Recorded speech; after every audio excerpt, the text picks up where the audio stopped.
Hello, traders. FX Pip Collector here. Today is Tuesday, September 10th, and this is my recap of the top videos of the day. And gold came in number 2 today, so we're going to do a quick recap on the 1 hour time frame.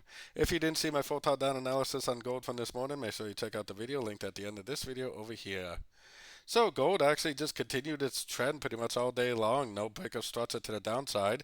It definitely did look like it was turning at the 61% earlier today. Big move to the downside. But if you actually zoom in on the 1 hour time frame, it never did technically engulf that candle. It did go down below it, but it almost instantly rejected it, which probably would have been a good sign that the trend is still up and that we should have still been looking for longs.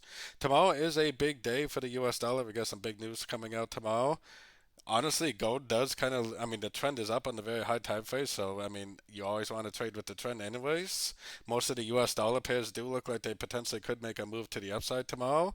So I would definitely continue to look for longs unless we get a Fibonacci bounce with a break of structure. If that happens, definitely switch it up and definitely start looking for shorts in a downtrend. My original thoughts was that this was going to be a wave 1, a wave 2, and a wave 3 of wave C, potentially a wave C of wave 4 on the much higher time frames. So, anyways, like I said, we do have quite a bit of news tomorrow. First thing in the morning, we got the pound news, pound GDP in the morning, which should move the pound pairs a little bit.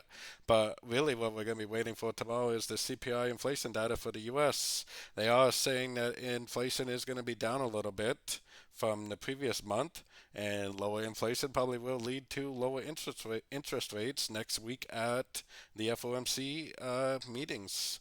So yeah, potentially we got a pretty big couple weeks ahead of us for the US dollar pairs.